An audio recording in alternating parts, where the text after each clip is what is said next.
Friends, आपका स्वागत है आज हमारे एक और स्टैटिस्टिक्स के लेक्चर में। और आज बेसिकली हम लोग शुरू करते हैं एक कहानी के साथ। ठीक है, तो आज मैं लेकर आया हूं आपके लिए संता और बंता के पूर्वजों की कहानी। हाँ जी हाँ, दिल थाम के बैठिए, इसको शुरू करते हैं। तो हुआ कुछ यूं कि बहुत समय पहले की बात है, जब इतना स्टैटिस्टिकल डेवलपमेंट नहीं हुआ था, राइट। और जब हम लोग अभी चीजों को सीख ही रहे थे, जब हम लोग चीजों को खोज ही रहे थे, तो वहां पे क्या हुआ कि संता के पूर्वज और बंता के पूर्वज यूं ही खड़े थे अपना और एक बात पे डिस्कशन कर रहे थे। तो क्या डिस्कशन कर रहे थे वो देखिए। तो हमारे पास मान लेते हैं कि ये संता के पूर्वज हैं एस और ये बंता के पूर्वज हैं बी।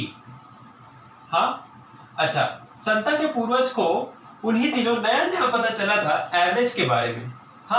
तो उन्हें नया नया एवरेज के बारे में पता चला था। तो उन्होंने बंता को समझाया कि अगर मैं आपके पास 5 नंबर लिखूं, लेट्स से 1 2 3 4 5, तो इसका एवरेज होगा 3। बंता के पूर्वज बहुत सोचे, कहें कि 3, अच्छा बीच वाला नंबर बता रहे हो। संता का अरे नहीं, हम एवरेज बता रहे हैं, उनको जोड़ के उनके नंबर से डिवाइड कर रहे हैं। बंता बोले 3 बता रहे हो। तो अब जो है संता हो गया कंफ्यूज। कहे अच्छा रुको भाई, तुम्हें कुछ और दिखाना पड़ेगा। अब मान लेते हैं कि मैंने लिखा 10 11 और 12, तो इसका एवरेज होगा 11। बंता बोले वही बीच वाला नंबर। अब संता के पूर्वज कंफ्यूज, कहे कि हम करें तो करें क्या। फिर उनका दिमाग थोड़ा सा लगा। उन्होंने कहा अब देखते हैं तुम कैसे पकड़ पाते हो। 22 24 26 28, अब इसका एवरेज है 25। अब बताओ। कहे तो 25 ना 24 26 के बीच में आ रहा है 25। वही मैंने बोला, बीच वाला नंबर बता रहे हो। अब इसका जवाब संता के पूर्वज के पास तो कुछ नहीं था, पर दूर खड़े स्टैटिस्टिशियन इस चीज को समझ रहे थे। वो कह रहे थे तो यानी कि कुछ सीरीज में बीच वाला टर्म भी कई बार एक तरह का सेंट्रल टेंडेंसी हो जाता है, राइट। कई बार कई सीरीज में जो बीच वाला टर्म है वो भी एक तरह का सेंट्रल टेंडेंसी हो जाता है। और जी उसी को हम लोग नाम देते हैं मीडियन, राइट। तो अब आपको समझ में आ गया होगा कि आज का लेक्चर है किस बारे में। It is on median. तो इन एग्जाम्पल से आपको क्लियरली समझ में आ रहा होगा कि median is basically that value which lies at the center of the data, which lies at the center of the observation, which lies at the center of the series। और इसीलिए ये कई मायनों में या एकदम सही मायनों में एक सेंट्रल टेंडेंसी है, क्योंकि सेंट्रल टेंडेंसी क्या होते हैं? वो ऑब्जर्वेशंस होते हैं जो कि डेटा के बीच में लाई करते हैं, या वो वैल्यूज होती है जो कि सेंट्रल वैल्यूज को रिप्रेजेंट करती हैं, वो नंबर्स होते हैं जो कि सेंट्रल बिहेवियर दिखाते हैं किसी चीज का, राइट। तो मीडियन भी उसी हिसाब से एक तरह की सेंट्रल टेंडेंसी है, ठीक है। अच्छा, तो मीडियन को शुरू करने से पहले कुछ बातें हम जानते हैं मीडियन के बारे में, और वो बातें क्या हैं उसको देखते जाइएगा और ध्यान से सुनते जाइएगा। तो अब देखिए, सबसे पहली बात जो है मीडियन को लेके वो क्या है। सबसे पहले हमें यह जानना है कि मीडियन इज पोजिशनल एवरेज, ठीक है। मीडियन सिर्फ एवरेज नहीं होता है, यह होता है पोजिशनल एवरेज, ठीक है। पोजीशन के हिसाब से जो क्वांटिटी या जो नंबर या जो एंट्री या जो ऑब्जर्वेशन बीच में आ रहा होता है, पोजीशन के हिसाब से, वैल्यू के हिसाब से नहीं। वैल्यू के हिसाब से तो जो बीच में आ रहा होता है वो मीन होता है। पोजीशन के हिसाब से जो बीच में आ रहा होता है वो होता है मीडियन, ठीक है। सबसे पहली चीज। अच्छा, दूसरी चीज आपको क्या ध्यान देनी है कि इट इज ऑलवेज कैलकुलेटेड, बताइए, ऑन डैश डेटा। किस तरह के डेटा पे कैलकुलेट करते हैं? एरेड डेटा पे।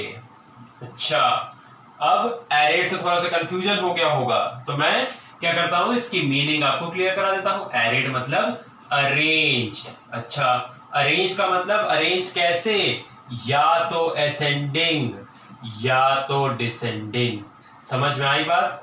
अच्छा, और उसके साथ ही साथ आप इस पॉइंट को तो एकदम अच्छे से समझेंगे क्योंकि एरे डेटा जो होंगे, या यूं समझिए कि सिर्फ मीडियन ही नहीं बल्कि इसके साथ जो भी बाकी पार्टीशन वैल्यूज हैं वो सारी की सारी वैल्यूज एरे डेटा पे कैलकुलेट होती हैं। हाँ, तो इस चीज का आपको ध्यान देना होगा। तो क्या है कि मीडियन एक तरह का पोजीशन एवरेज होता है और it is always calculated on array data, right. चलिए, तो इसे कॉपी करिए, मैं आगे बढ़ता हूं। वीडियो पॉज करेंगे, इसे कॉपी करेंगे और अच्छा, तो उसके बाद देखिए जब मैं आगे पढ़ूंगा तो अब मुझे यहां पे क्या जानना होगा। अब मुझे जानना होगा इसका रिप्रेजेंटेशन, कि मीडियन को हम रिप्रेजेंट कैसे करते हैं। तो मीडियन को हम रिप्रेजेंट करते हैं बाय कैपिटल एम, ठीक है। मीन को रिप्रेजेंट करते थे एक्स बार से, मीडियन को रिप्रेजेंट करेंगे कैपिटल एम से। और क्या फॉर्मूले हैं इसके, उनको समझते हैं। अच्छा, तो तीन तरह की सीरीज होती है, इंडिविजुअल, डिस्क्रीट और कंटिन्यूअस, ठीक है। तो पहले हम लोग देखते हैं कि इंडिविजुअल और डिस्क्रीट सीरीज में इसका क्या फॉर्मूला होता है। मैंने इंडिविजुअल और डिस्क्रीट इसलिए लिखा है क्योंकि इन दोनों में इसका फॉर्मूला सेम होता है, राइट। तो मीडियन का जो फॉर्मूला है it is same for individual as well as discrete series. तो यानी कि यहां पे देखिए फॉर्मूला क्या होता है वो देखिएगा। m is equal to n+1/2 observation, ठीक है। तो इस पोजीशन पे जो ऑब्जर्वेशन आएगा वो हमारा मीडियन होगा, राइट। बहुत बच्चे कंफ्यूज हो जाते हैं कि ये पोजीशन हमारी मीडियन है। नहीं, इस पोजीशन पे जो एंट्री आएगी, जो ऑब्जर्वेशन आएगा वो हमारा मीडियन होगा, ठीक, पहली चीज।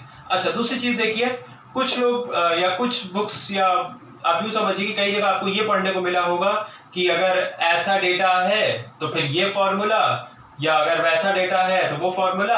हाँ, तो हम कहेंगे कि चाहे जैसा डेटा हो बस यही फॉर्मूला। हाँ, तो बस आप इस फॉर्मूले को याद रखें, आपको कोई दिक्कत नहीं होगी। तो अब आप कहेंगे कि अरे सर, अब मान लीजिए क्वेश्चन में दिक्कत होने लगी तो मैं आपको क्वेश्चन करके दिखा देता हूँ। तो देखिए, सबसे पहले अगर मान लेते मेरे पास एक ऐसी एंट्री होती 1 2 3 4 5। अच्छा, तो मीडियन मुझे निकालना होता, मैं क्या करता, n की वैल्यू है 5, तो 1 2 3 4 5, क्योंकि 5 ऑब्जर्वेशन है तो n represents the number of observations, n represents the number of observations. अच्छा, ठीक है। तो यहाँ पे 5 एंट्रीज है हमारे पास, तो 5+1/2th ऑब्जर्वेशन हमें लेना है। अच्छा, यानी कि 5+1 विच इज 6/2 यानी कि 3, यानी कि थर्ड ऑब्जर्वेशन हमें लेना है। अब ध्यान दीजिएगा, यहाँ पे 3 हमारा जो है ये थर्ड से 3 हमको नहीं मिल रहा है, हमको ये देखना है कि तीसरे पोजीशन पे भी 3 था, इस वजह से जो है हमारा 3 आया मीडियन, राइट।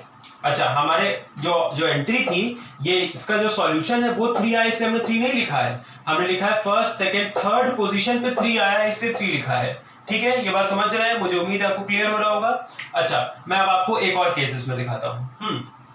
तो समझते जाइएगा, बस देखते जाइए, हर चीज को पकड़ते जाइए।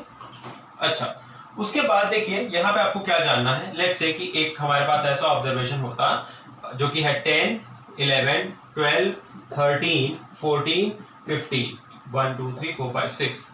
हाँ, तो अब मीडियन आप क्या लिखते हैं, 6+1 यानी कि 7/2th ऑब्जर्वेशन आप लिखते हैं, 7/2th ऑब्जर्वेशन लिखते हैं। अच्छा, 7/2th ऑब्जर्वेशन आप जब लिखते हैं तो आपको क्या मिलता, 3.5th ऑब्जर्वेशन, 3.5th ऑब्जर्वेशन आपको मिलता। अब देखिए 3.5th ऑब्जर्वेशन का मतलब है क्या, 3.5 को हम लोग बोलते हैं 3.5, मतलब 3 और आधा, यानी कि 3 और 4 के बीच में अगर आप ऑब्जर्वेशन को नंबर देंगे तो ये हमारा फर्स्ट ऑब्जर्वेशन है। देखिए डेटा ऑलरेडी एडेड है, ठीक है। तो ये हमारा फर्स्ट है, ये हमारा सेकंड है, ये हमारा थर्ड है, ये हमारा फोर्थ है, ये हमारा फिफ्थ है, ये हमारा सिक्स्थ है। तो यानी कि 3.5 का मतलब क्या है, यहां पे जो ऑब्जर्वेशन आ रहा है 3 और 4 के बीच में, ठीक है। जो लास्ट वाला केस संता बनता आपको बता रहे थे वो वाला केस, राइट। तो यानी कि आपको पता है कि 3 और 4 के बीच में जो एंट्री आ रही है, तो 3 और 4 के बीच में क्या आएगी, हाँ, थर्ड और फोर्थ है 12 और 13, इनके बीच में जो आएगा वो इनका एवरेज होगा, यानी कि 12+3/2 12+13/2 विच इज 25, यानी कि 12.5। समझ आई बात? एकदम क्लियर है? तो जब भी इस तरह का आ जाएगा 0.5 आ जाएगा तो वहां पे आप क्या करेंगे, 3.5 आए तो यानी 3 और 4 के बीच में, तो थर्ड और फोर्थ ऑब्जर्वेशन का एवरेज ले लीजिए, आपका मीडियन डिफाइन हो गया, राइट। अच्छा, फिर देखिए और क्या समझना है। हाँ, मैंने आपको बताया कि डिस्क्रीट सीरीज में भी यही फॉर्मूला है। हाँ, डिस्क्रीट सीरीज में भी यही फॉर्मूला है। हाँ, तो आप कैसे करेंगे डिस्क्रीट सीरीज में, वो देख लेते हैं। जल्दी से एक क्वेश्चन आपको करा देता हूं ताकि आपको एकदम क्लियर हो जाए। अच्छा, तो देखिए डिस्क्रीट सीरीज में जो n रिप्रेजेंट करेगा बेसिकली वो क्या होगा। अब n होता है टोटल नंबर ऑफ ऑब्जर्वेशंस, और यूं आप समझिए कि टोटल नंबर ऑफ ऑब्जर्वेशन का मतलब हो गया, जब डिस्क्रीट सीरीज की बात करेंगे तो वहां पे n रिप्रेजेंट करेगा क्या हमारा, sigma f, sum of all frequencies, right. और अगर आप ठीक से अगर आपको याद हो तो it is the last cumulative frequency. हाँ, अब मैंने यहाँ पे एक और टर्म को यूज कर लिया, क्यूमुलेटिव फ्रीक्वेंसी, ठीक है। तो क्यूमुलेटिव फ्रीक्वेंसी क्या होती है वो भी मैं आपको समझा दूंगा अभी। तो देखिए अगर मैं डिस्क्रीट सीरीज की बात करूं तो लेट्स से एक क्वेश्चन लेते हैं यहाँ पे, जो कि है हमारे पास x, ठीक है। x की वैल्यू लेट्स से 50, 51, 52, 53। अच्छा, फिर इनकी फ्रीक्वेंसी है कितनी, लेट्स से 2, 6, 7 और 1। तो जो इनकी क्यूमुलेटिव फ्रीक्वेंसी आएगी वो देखिए क्या आएगी, 50 के लिए 2, फिर जो क्यूमुलेटिव फ्रीक्वेंसी होगी वो 2 + 6 यानी कि 8, फिर 8 + 7 यानी कि 15, 15 + 1 यानी कि 16, राइट। ये आ गई आपकी क्यूमुलेटिव फ्रीक्वेंसी। अच्छा, अब देखिए उसके बाद अगर आपको यहाँ पे मीडियन निकालना है तो median, total number of observation है हमारे पास 16, सिग्मा एफ की वैल्यू निकालेंगे तो 16 आएगी, और मैंने बोला था सिग्मा एफ नहीं निकालना है तो लास्ट क्यूमुलेटिव फ्रीक्वेंसी देख लीजिए वो सेम होगा, ठीक है। क्योंकि लास्ट क्यूमुलेटिव फ्रीक्वेंसी क्या होती है, सारी फ्रीक्वेंसीज का सम ही तो होती है, तो these two values they are always the same, right. तो 16 + 1 यानी कि 17, और 17/2 करेंगे तो यानी कि 8.5, तो ये आएगा 8.5th ऑब्जर्वेशन। अच्छा, उसके बाद देखिए आपके पास जो भी पॉइंट आया या जो भी पोजीशन आई, जैसे कि 8.5 आया, तो आपको वहां पे क्या ध्यान देना है, आपको वहां पे ये ध्यान देना है कि 8.5 से जस्ट बड़ी जो क्यूमुलेटिव फ्रीक्वेंसी होगी, ठीक है, फिर से सुनिएगा, 8.5 से जस्ट बड़ी जो क्यूमुलेटिव फ्रीक्वेंसी होगी हम उसे लेंगे। तो 8.5 से जस्ट बड़ी जो क्यूमुलेटिव फ्रीक्वेंसी है वो है ये। हाँ, क्योंकि ये तो 8 है ना, तो 8.5 से बड़ी नहीं है, तो यानी कि उससे जस्ट बड़ी यानी कि 15, ये हो गई।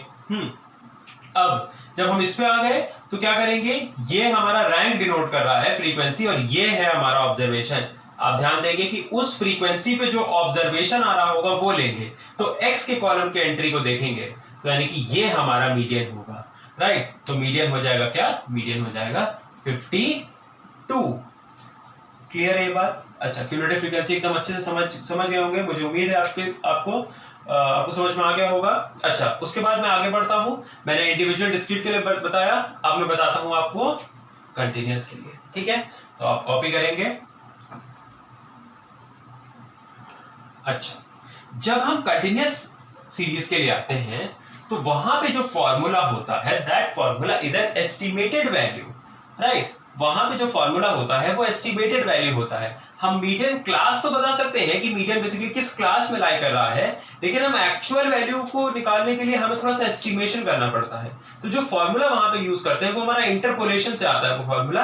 अच्छा, इंटरपोलेशन आपका भी आगे जाके टॉपिक भी है जो जिसको आप समझ जाएंगे कि वो एस्टिमेशन के लिए बेसिकली एक टूल है, ठीक है। तो इंटरपोलेशन हमें किस चीज में हेल्प करता है, वो हेल्प करता है एस्टिमेट लगाने में, राइट। तो यहां पे देखिए हम क्या करते हैं बेसिकली, सबसे पहली चीज अगर हम कंटीन्यूअस सीरीज की बात करें, formula for continuous series, formula for continuous series. अच्छा, आपको याद होगा कल लास्ट वीडियो में मैंने आपको बताया था, सॉरी, कि वहां पे क्या था कि कंटीन्यूअस सीरीज में क्लासेस भी होती है और फ्रीक्वेंसी भी होती है, राइट।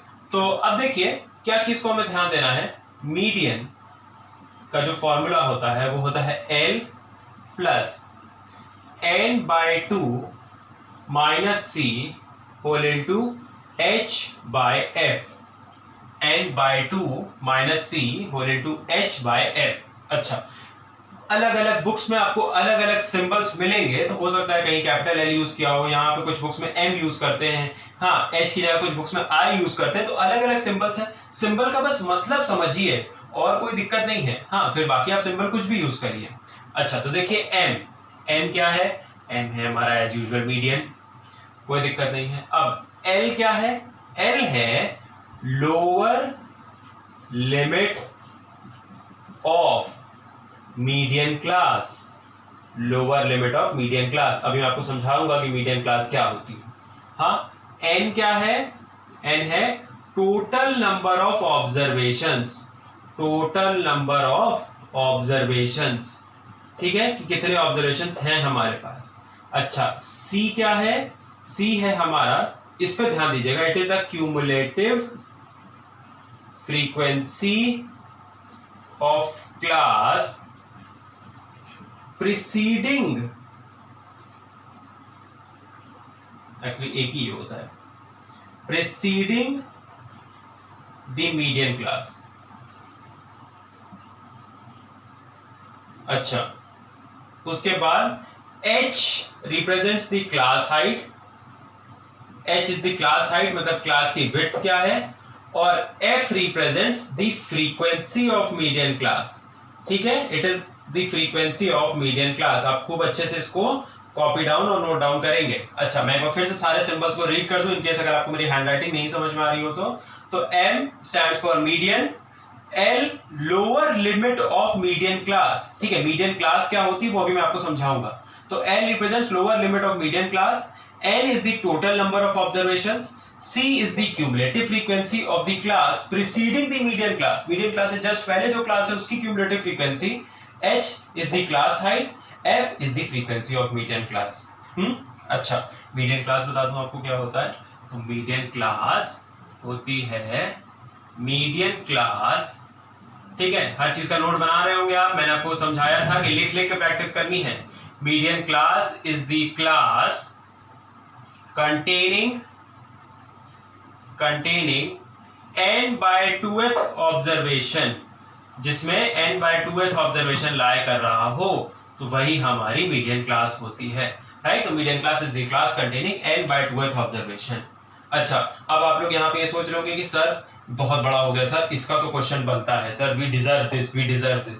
करा रहा हूँ आराम से आराम से, ठीक है, सब कराऊंगा, पूरा रिवीजन कराऊंगा, ठीक है, पूरा सिलेबस बताऊंगा आपको। आप चिंता क्यों कर रहे हैं, आप बस बने रहिए, पूरा वीडियो देखते जाइए, एक एक पॉइंट को समझते जाइए, लिखते जाइए। बस जो अगर आप पूरा वीडियो देखेंगे तभी आपको समझ में आएगा, इस चीज को ध्यान दीजिएगा। हाँ, तो बहुत से अभी पॉइंट्स हैं जिनको डिस्कस करूंगा मैं आगे जाके। अच्छा, तो देखिए इस पे एक क्वेश्चन हम लोग करते हैं जल्दी से। तो आप कॉपी कर लिए होंगे, मैं रब कर देता हूं।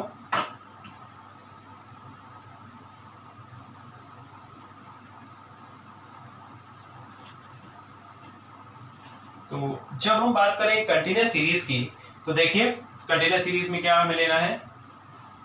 लेट्स से हमारे पास क्लास है और दिस इज 0 से 10, देन 10 से 20, 20 से 30, 30 से 40 एंड फाइनली 40 से 50। अच्छा, उसके बाद आपको क्या ध्यान देना है, आपको हर क्लास की फ्रीक्वेंसी दी रहेगी। तो फ्रीक्वेंसी है let's say 2, then 5, then 8, then 7 and then 4। तो सबसे पहला काम ये होगा आपके पास कि आप इनकी क्यूमुलेटिव फ्रीक्वेंसी निकालें।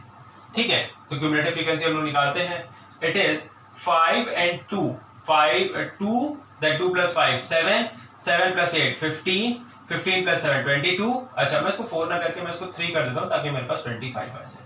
ठीक है, थोड़ा सा आसान हो जाए। और या ठीक है, रहने दीजिए, 4 ही रहने दीजिए, कोई दिक्कत नहीं है। अच्छा, तो यहाँ पे 26 आ जाएगा। अब उसके बाद आप देखिए आपको क्या करना है, यहाँ पे जब ये आपके पास क्यूमुलेटिव फ्रीक्वेंसी आ गई तो सबसे पहला काम है आपका मीडियन क्लास फाइंड आउट करना। तो मीडियन क्लास होगी हमारी the class containing n by 2th observation. तो n by 2 यानी कि 26 by 2, मैंने बोला था n represent the last cumulative frequency, तो 26 by 2th ऑब्जर्वेशन यानी कि 13th ऑब्जर्वेशन। और 13th ऑब्जर्वेशन आपको पता है उस क्लास में लाया करेगा जिस क्लास की क्यूमुलेटिव फ्रीक्वेंसी 13 से जस्ट बड़ी हो। ठीक है, मैंने बोला जस्ट बड़ी, मैंने बड़ी नहीं बोला है क्योंकि 13 से बड़ी तो ये तीनों है, लेकिन जस्ट बड़ी कौन सी है, सिर्फ ये वाली। ठीक है, एकदम उसके जस्ट बाद वाला, तो यानी कि ये हमारी हो गई मीडियन क्लास। अच्छा, हाँ, मीडियन क्लास हो गई। फिर देखिए अब आप मीडियन का फॉर्मूला लिख लीजिए। मीडियन का फॉर्मूला है m is equal to l plus n by 2 minus c whole into h by f। अब एक एक सिंबल आप समझते जाइए। l L यानी कि lower limit of the median class, यानी कि 20, ठीक है, तो ये आपकी L हो गई। अच्छा, उसके बाद n/2 आपको पता है कि 13 है, यानी कि n की वैल्यू आपको पता है, इट इज 26, ये है n आपका 26, राइट। अच्छा, फिर C क्या था? C था cumulative frequency of the class preceding the median class. Median class से प्रीसीड मतलब उसके पहले, ठीक है, मीडियन क्लास है उसके पहले जो क्लास आ रही है उसकी क्यूमुलेटिव फ्रीक्वेंसी, यानी कि 7। तो this is the value of C। तो ये हमारा C हो गया, वो L था, ये N है। अच्छा, उसके बाद H is the class height, और क्लास हाइट आप क्या बोल सकते हैं, देखिए 30 और 20, ठीक है, तो क्या हो जाएगी क्लास हाइट, H की वैल्यू हो जाएगी 30 - 20 विच इज 10। अच्छा, फिर देखिए frequency of the medium class, यानी कि 8, it is the frequency of the medium class, ठीक है। मुझे उम्मीद है आपको कोई दिक्कत नहीं हुई होगी, आप पूरा समझ गए होंगे। अच्छा, जब आप पूरा समझ गए तो बस अब आपको वैल्यू पुट करना है। तो देखिए L यानी कि 20 plus n/2 26/2 which is 13 minus C यानी कि 7 होल इनटू H यानी कि 10, F यानी कि 8। अच्छा, अब देखिए 20 प्लस ये हो जाएगा 6, ये हो जाएगा 10, नीचे आ जाएगा 8, तो 2 बार 2 से तो एटलीस्ट कैंसिल होगा ही होगा, तो 8 2 बच जाएगा आपके पास, तो 15/2 यानी कि 7.5, यानी कि 27.5, राइट। तो ये आपका मीडियन हो गया। अच्छा, उसके बाद आप एक चीज और ध्यान देंगे कि मीडियन को हमेशा आपको इंश्योर करना होता है कि वो आपकी क्लास इंटरवल्स में लाई करे, ठीक है।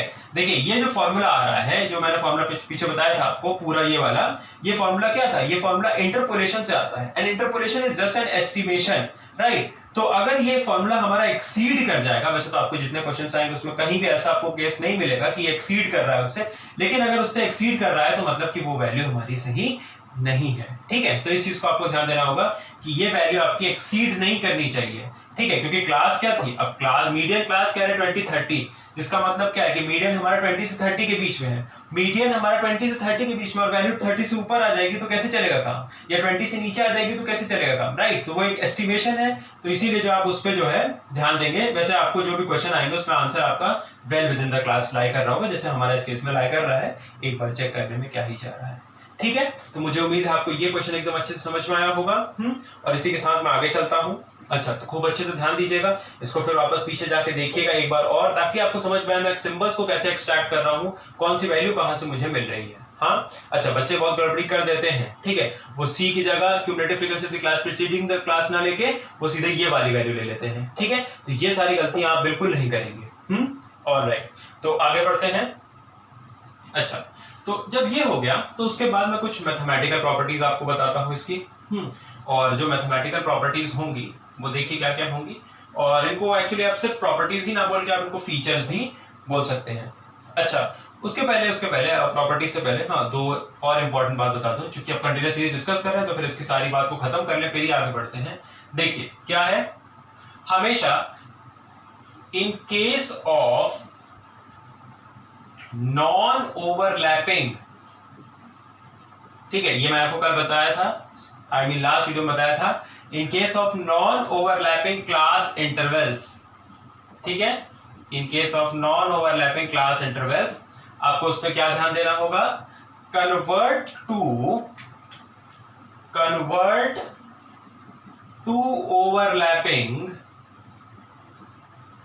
To overlapping for median. अच्छा, मीन के लिए आपको कन्वर्ट नहीं करना पड़ रहा था, नॉन ओवरलैपिंग था तो ऐसे ही लेके प्रोसीड कर लेते थे, मीडियन के केस में आपको इन्हें कन्वर्ट करना पड़ेगा, ठीक है। क्यों कन्वर्ट करना पड़ेगा, फॉर्मूले को ध्यान दीजिए, लोअर लिमिट का यूज है, ठीक है। तो अब लेट्स से अगर आपकी क्लासेस होती हैं ऐसे 1 से 10, 11 से 20 और फिर 21 से 30, हाँ, तो अब मीडियन क्लास आपकी ये आती तो आप L की जगह 11 ले लेते, लेकिन आपको एक्चुअली में क्या लेना था, आपको एक्चुअली में लेना था, जब आप इसे कन्वर्ट करते तो क्या आता, 0.5 से 10.5, ठीक है, इसमें आप ऐड करते हैं 0.5, इसमें आप सब्ट्रैक्ट करते हैं 0.5, ठीक है।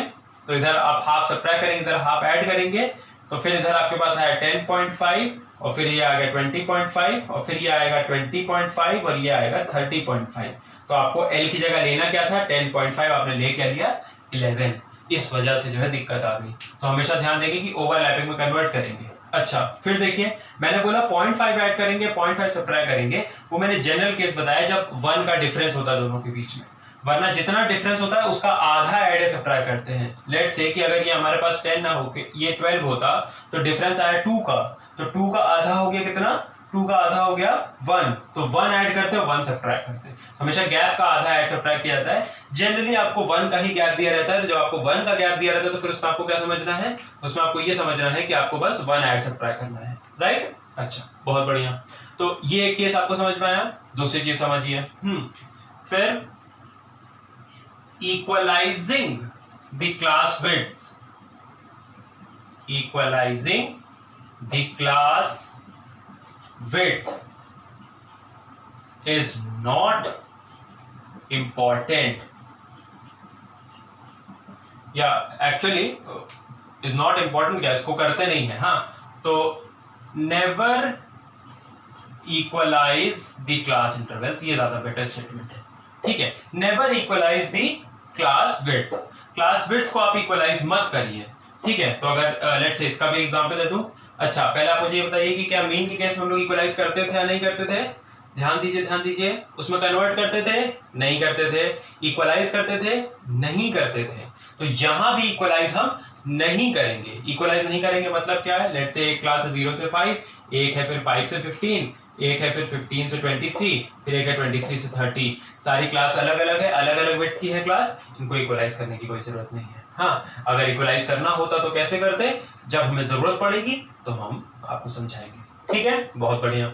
अच्छा अब इसके बाद हम चलते हैं प्रॉपर्टीज पे, तो इन पॉइंट्स को भी नोट करिए, खूब अच्छे से राइट डाउन करिए, फॉलो करते रहिए हर चीज को।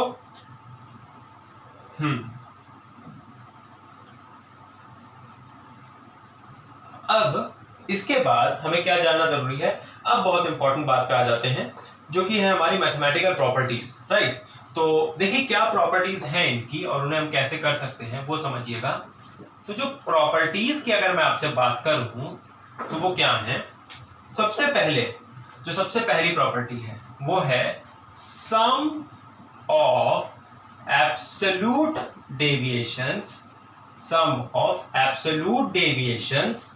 अच्छा इस पॉइंट का यूज आपको मीडियन डिस्पर्जन में पड़ेगा, तो sum of absolute deviations about median is minimum. अच्छा इसका मतलब क्या हुआ वो समझिए, sum of absolute deviations about median is minimum का मतलब हुआ कि जब भी हम डेविएशन को कैलकुलेट करेंगे और उसको मीडियन के अबाउट निकालेंगे, राइट, तो जब भी हम डेविएशन को कैलकुलेट करेंगे और उसको मीडियन के अबाउट निकालेंगे और सिर्फ डेविएशन ही नहीं इनफैक्ट एब्सोल्यूट डेविएशंस, तो वो मिनिमम आएगा। अच्छा उसका मतलब क्या हुआ, लेट्स से कि हमारे पास एक कोई सीरीज थी 1 2 3 4 5, अब इनके जो डेविएशन से देखिए क्या होगा, इसका मीडियन होगा 3, अच्छा मीडियन होगा 3, और या इनफैक्ट मैं थोड़ा सा अलग से एंट्री ले लेता हूं क्योंकि इसका मीन भी 3 आ जाएगा, तो इसको 5 और इसको 7 कर देता हूं। अब इसके जो डेविएशंस हैं वो क्या क्या हो जाएंगे, डेविएशंस हो जाएंगे -2 और then -1 then 0 then 2 and then finally 4, तो ये डेविएशंस हो गए। लेकिन मैंने बोला डेविएशन का सम मिनिमम नहीं होगा, मैंने बोला एब्सोल्यूट डेविएशंस, एब्सोल्यूट मतलब इनका मॉड का मतलब क्या होता है कि माइनस क्वांटिटी को प्लस कर दो और प्लस क्वांटिटी को प्लस ही रहने दो, ठीक है। हाँ बच्चे उल्टा करते हैं, प्लस वाले को माइनस कर देते हैं, ऐसा नहीं करिएगा, ठीक है। तो माइनस वाले को प्लस कर दो और प्लस वाले को प्लस ही रहने दो, तो इसको कहते हैं एब्सोल्यूट वैल्यू। तो जब आप इसके एब्सोल्यूट वैल्यू निकालेंगे तो इट इज 2, देन इसको निकालेंगे तो 1, it is 0, it is 2, it is 4। देख रहे हैं मैंने पॉजिटिव को पॉजिटिव रहने दिया, नेगेटिव को पॉजिटिव कर दिया, ये सम जो आएगा 2 + 1 3 + 0 + 2 + 4 यानी कि 9। तो फिर यानी कि आप बोल रहे हैं ये जो 9 वैल्यू है ये मिनिमम है। अगर यहाँ आप मीडियन ना लेके, ये मीडियन है इसका, ये ना लेके कुछ और लेते तो इससे ज्यादा ही आता, ठीक है। ये आपके ट्रायल के लिए मैं छोड़ रहा हूं, आप इसको आराम से एक बार कोशिश कर लीजिएगा, ठीक है, कोई और वैल्यू लेके देख लीजिएगा। हाँ बात को प्रूफ कर लेना चाहिए, है कि नहीं, बिना प्रूफ क्यों आगे बढ़े। हाँ अच्छा उसके बाद दूसरी प्रॉपर्टी क्या है वो देखिए। फिर ये प्रॉपर्टी है आपकी जो हम लोग ने कल पढ़ी थी बहुत अच्छे से, जिसको समझा था, क्या थी, ओरिजिन और स्केल। जी हाँ, तो ये भी जो है डिपेंडेंट होता है, और चलिए मैं कलर की कंसिस्टेंसी रखता हूं, तो इट इज डिपेंडेंट मीन पे डिपेंडेंट था, डिपेंडेंट ऑफ चेंज या शिफ्ट इन ओरिजिन, पहले लिख देता हूं, dependent of shift in origin and change in scale. अब देखिए मैंने ये आपको लास्ट वीडियो में बहुत क्लियरली समझाया था, तो मैं इसको दोबारा नहीं समझाऊंगा, this is a revision lecture, ठीक है। तो बस मैं आपको एक छोटा सा आइडिया दे दूं, शिफ्ट इन ओरिजिन का मतलब क्या, इंक्रीज या डिक्रीज, और उस पे है ये डिपेंडेंट। जब उस पे है डिपेंडेंट तो उसका मतलब क्या हो गया कि अगर मैं सारी क्वांटिटीज को किसी एक पर्टिकुलर नंबर से बढ़ाता हूं या किसी पर्टिकुलर नंबर से घटाता हूं, ठीक है, तो अगर मान लेते हैं कि हमारा मीडियन होता 10 और मैं अगर हर क्वांटिटी को लेट्स से 2 से बढ़ा रहा होता तो मीडियन भी 2 से बढ़ जाता। अगर मैं हर क्वांटिटी को 2 से घटा रहा होता तो मीडियन भी हमारा 2 से घट जाता। Change in scale, multiply divide, तो अगर मैं हर क्वांटिटी को 2 से मल्टीप्लाई कर रहा होता तो मीडियन भी 20 हो जाता। अगर मैं हर क्वांटिटी को 2 से डिवाइड कर रहा होता तो फिर मीडियन भी 5 हो जाता, क्योंकि median is dependent of this thing, right. तो मुझे उम्मीद है आपको ये क्लियर होगा। अगर नहीं क्लियर है तो आप प्लीज पिछला वीडियो देखिए, उसमें इस पॉइंट को एकदम क्लियरली इलस्ट्रेट किया है, तो आपको कोई दिक्कत नहीं होगी। अच्छा, और इवन तो इस प्रॉपर्टी का यूज मीन के लिए तो पड़ेगा आपको कुछ क्वेश्चंस में, मीडियन के लिए आई डोंट थिंक आपको ज्यादा यूज पड़ेगा। अच्छा, उसके साथ ही साथ बस मेरिट्स और डिमेरिट्स आपके साथ डिस्कस कर लो, हमारा मीडियन भी खत्म हो जाएगा। तो मेरिट्स एंड डिमेरिट्स देखिए, आप खुद ही इसकी डेफिनेशन से फिगर आउट लगा सकते हैं, है ना। सबसे पहली चीज क्या, it is very easy to calculate. हम इनफैक्ट मीडियन को सिर्फ ऑब्जर्वेशन से पता लगा सकते हैं, है कि नहीं। पूरा डेटा अरेंज करेंगे, बीच वाली वैल्यू देख के बता देंगे, ठीक है। तो it is very easy to figure out, इसको बहुत आसान है कैलकुलेट करना। फिर रिजिडली डिफाइंड है, एक प्रॉपर डेफिनेशन है मीडियन की, ठीक है। ऐसा नहीं कि किसी सीरीज में एक से ज्यादा मीडियन आएगा, क्योंकि बीच में तो सिर्फ एक ही वैल्यू लाई करेगी, तो रिजिडली डिफाइंड है, जैसा कि हर मेजर स्टैंडर्ड टेंडेंसी होना चाहिए। फिर देखिए एक और चीज आपको ध्यान देना है, अगर आप इस पर फोकस करें तो ये सीरीज हमारे पास लेट्स से 10 और 11 देन 15 देन 17 एंड देन 20, इसका मीडियन है 15, राइट। अब मैं इसको 10 की जगह 0 कर दूं तो क्या मीडियन पे कोई फर्क पड़ेगा? नहीं पड़ेगा, मीडियन क्योंकि बीच में तो यही रहेगा ना। फिर मैं 20 को 200 कर दूं तो मीडियन पे कोई फर्क पड़ा? नहीं पड़ा। तो ये मीडियन का एक बहुत बड़ा एडवांटेज है कि it is unaffected by the extreme observations. अगर हम कुछ बहुत बड़ा फ्लक्चुएशन करते हैं, as long as we are not we are not changing the order, कुछ ऐसी एंट्री ना आए जिसपे हमारा ऑर्डर चेंज हो रहा हो, बस हम सिर्फ एक्सट्रीम ऑब्जर्वेशंस का मैग्नीट्यूड बढ़ा रहे हो, तो वहां पे मीडियन रिमेन्स अनअफेक्टेड, राइट। तो आप बेसिकली ये बोल सकते हैं कि इनकी अपनी डेफिनेटली अपनी राग है, हाँ, इनको बाकी अगल बगल वालों से कोई मतलब नहीं है, ठीक है। अच्छा, फिर ये अगर एडवांटेज है तो यही इसका डिसएडवांटेज भी है कि it does not take all the observations into account, ये सारे ऑब्जर्वेशन को अकाउंट में नहीं लेता है। तो ये इसका एक बहुत बड़ा डिसएडवांटेज भी हो गया, क्योंकि ये हर एक वैल्यू से कंसीडर नहीं करता है। अब अगर आप मीन को लेते, ठीक है, तो हाँ, तो अगर मीडियन हमारा जो है अपनी डेफिनेटली अपनी राग है, तो मीन हमारा घर घर की बिल्ली है, ठीक है। तो वो हमारा घर घर की बिल्ली कैसे है, वो हर ऑब्जर्वेशन पे फिगर आउट करेगा। अब यहाँ 20 की जगह 200 कर दिया, मीन में फर्क आ जाएगा।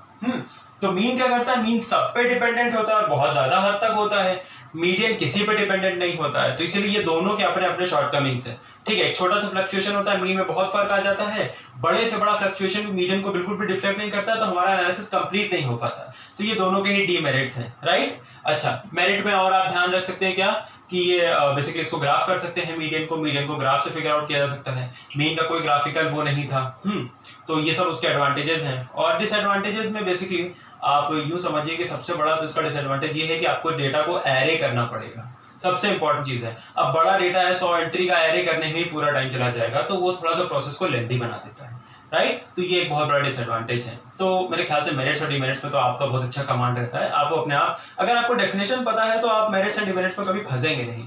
हाँ, तो बस यही है हमारा पूरा मीडियन। इसके बाद जो नेक्स्ट वीडियो आएगा उसमें मैं डिस्कस करूंगा पार्टीशन वैल्यूज, जो कि बहुत ही इंपॉर्टेंट कंसेप्ट है, छोटा सा बट एक बहुत पावरफुल कंसेप्ट है, राइट। तो मुझे उम्मीद है आपको समझ में आया होगा। पूरा वीडियो देखिए, नोट्स बनाइए, मिलते हैं जल्दी ही, ठीक है। Thank you.